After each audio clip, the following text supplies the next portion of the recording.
एक दिन टुनटुनी चिड़िया और बबलू बुलबुल भोजन की तलाश में इधर से उधर भटक रहे थे। भटकते भटकते वे घने जंगल में पहुंच गए, परंतु उन्हें कुछ भी भोजन नहीं मिला। तभी अचानक टुनटुनी को कोई आवाज सुनाई पड़ी।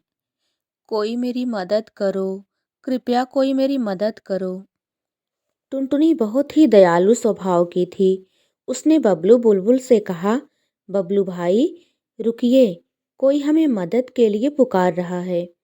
तब बबलू बुलबुल कहता है, टुनटुनी यहाँ भूख प्यास के मारे मेरी जान निकली जा रही है और तुम्हें किसी की मदद की सूझ रही है। टुनटुनी कहती है, बबलू भैया मैं बिना मदद किए नहीं जाऊंगी, आप भी रुक जाओ ना। बबलू कहता है, टुनटुनी तुम्हें रुकना है तो रुको। ऐसा कहकर बबलू वहां से चला जाता है।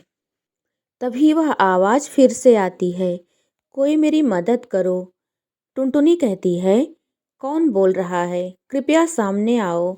फिर से आवाज आई, मैं आम का पेड़ बोल रहा हूँ, नन्ही चिड़िया क्या तुम मेरी मदद करोगी।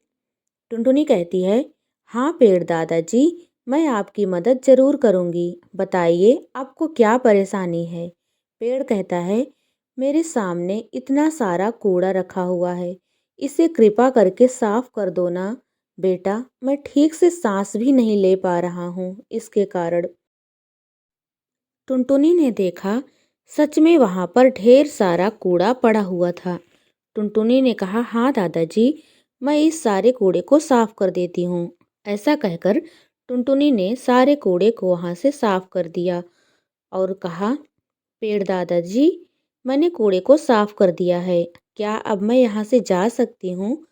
तब पेड़ ने कहा, बेटा यहाँ पास में ही एक नदी है, क्या तुम वहाँ से मेरे लिए पानी लाकर मुझे पिला दोगी, मैं बहुत दिनों से प्यासा हूँ। टुनटुनी ने कहा, हाँ पेड़ दादाजी जरूर पिला दूंगी, मुझे भी प्यास लगी है, वैसे मैं भी पानी पी लूंगी। और टुनटुनी नदी की तलाश में वहां से चली जाती है। भगवान की कृपा से नदी उसे पास में ही मिल जाती है। वहां जाकर वह अपनी प्यास बुझाती है और सोचने लगती है कि किस तरह से पानी पेड़ दादाजी के पास लेकर जाऊं। तभी उसे नदी के किनारे पर ही एक मटका रखा हुआ मिल जाता है।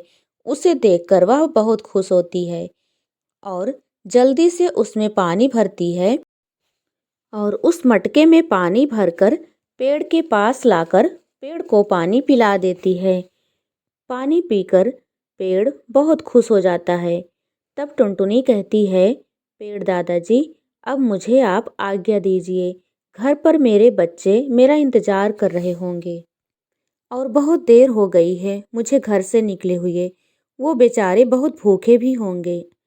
तब पेड़ ने कहा, बेटी तुमने मेरे लिए इतना सब कुछ किया, अब मेरा भी कर्तव्य है कि मैं तुम्हें इनाम स्वरूप कुछ भेंट करूं। पेड़ के इतना कहते ही उस पेड़ में आम के ढेर सारे फल लग गए। आम के पेड़ ने कहा, बेटी मैं एक जादुई आम का पेड़ हूँ, परंतु मैं अपना फल उसी को देता हूँ जो उसके लायक होता है, जो तुम्हारी तरह दयालु और निस्वार्थ होता है। पेड़ ने कहा, बेटी तुम जितना फल खाना चाहो खा लो और अपने घर भी लेकर जाओ, और बेटी मैं तुमसे बहुत प्रसन्न हूँ, इसलिए मैं तुम्हें इनाम में एक सोने का फल दूंगा, उससे तुम जब भी जो कुछ भी मांगोगी वह तुम्हें मिल जाएगा।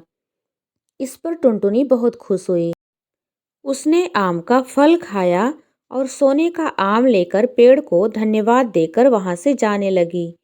तब पेड़ ने कहा, बेटी इस सोने के आम का सही इस्तेमाल करना, स्वार्थ पूर्ति और लालच के लिए कभी मत करना, नहीं तो इसकी सारी शक्तियाँ खत्म हो जाएंगी। टुनटुनी ने कहा, जी पेड़ दादाजी, और पेड़ को धन्यवाद देकर वह वहां से चली गई। दोस्तों इस कहानी से हमें यह सीख मिलती है कि हमें यथासंभव जितना हो सके दूसरों की मदद करनी चाहिए।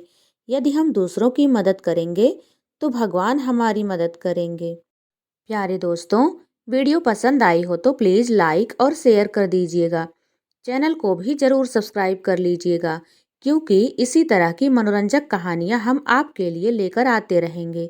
तो मिलते हैं नेक्स्ट वीडियो में, तब तक के लिए धन्यवाद। Thanks for watching.